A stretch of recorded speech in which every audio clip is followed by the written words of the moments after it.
Now we got to get into this upcoming Sunday's pay-per-view. NXT WarGames. And I've said this time and time again, the main reason I watch NXT right now is one guy. And that is the big, bad, Bodie nephew, Braun Breaker. He is fantastic in that ring. Everything he does is mesmerizing, and I can't get enough of that. And if it were up to me, he'd be on the main roster right now, especially on Raw. Hell, this might be a shot in the dark. It might be a long shot. Seth Rollins wins the title at Day 1. He retains the title at the Rumble against Big E. And then you have Braun Breaker make his debut at the Rumble. He wins the Rumble match.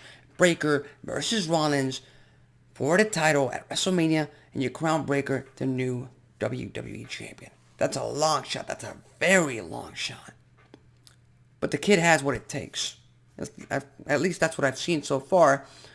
But that's getting ahead of ourselves. Let's talk about WarGames. And we've got NXT and WWE itself rehashing an old WCW angle, an old WCW storyline. Back in the year 2000, you had the Millionaires Club, which was all the legends and Sting and Lex Luger and Ric Flair, I believe. I might be missing a few names right there. Again, back in 2000, I was 5, so I don't really have too good of a recollection of that. But it was facing off against the New Blood faction in WCW, and that was Vince Russo's and Eric Bischoff's attempt to inject some new stars and some new talent into the WCW limelight, where back then, 4 years prior, all they had been doing was Hulk Hogan, Randy Savage, Ric Flair, Lex Luger, Sting, just passing the title along, Kevin Nash, just hot-shotting and playing hot potato with the title amongst themselves. And only guys like DDP and Goldberg got a little slither of the pie during that time, but eventually it went back to the old guys. It went back to the legends. Now we're seeing that come up in NXT. And yes, Tommaso Ciampa beat Braun Breaker to retain the championship at Halloween Havoc.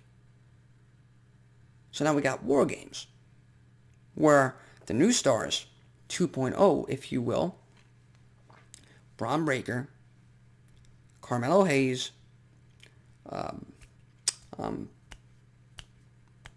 else? Tony D'Angelo. I love his character. I love his accent. I wish I could do it. I'm not going to bother you with an impersonation because it's just not good at all. And I believe Duke. I can't remember the fourth guy's name. I'm sorry. I can't remember his name. But it's these new up-and-coming talent for NXT 2.0 facing off against the old guard, the black and yellow, in the current NXT champion, Tommaso Ciampa. In Johnny Gargano, who could be his very last appearance for NXT in that WarGames match, against the Bruiserweight, Pete Dunne, someone who, in my opinion, should have already become NXT champion in his career, in his tenure with NXT. But that's more on the booking part. And you got L.A. Knight, who hasn't been a part of NXT for quite a while, for long enough. But again, he's a veteran. He used to be a part of NXT. He was a part of Impact Wrestling as Eli Drake. Yeah. And you let him talk to you. So again, WarGames match, not so much. Not that interested in that matter. Not that interested in that storyline, quite frankly.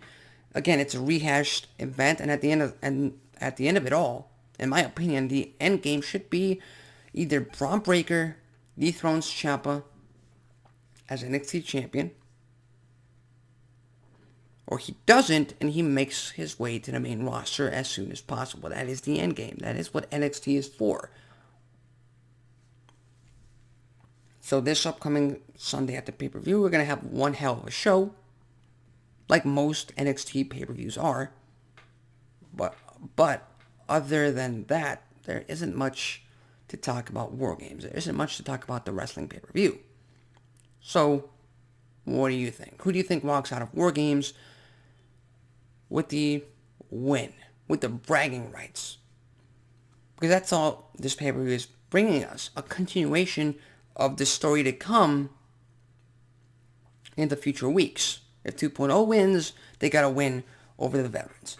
If the veterans win, they got to win over the up-and-comers, and that they're not quite there yet to take over the helm for NXT. So leave your thoughts, comments, and predictions on the comment section below.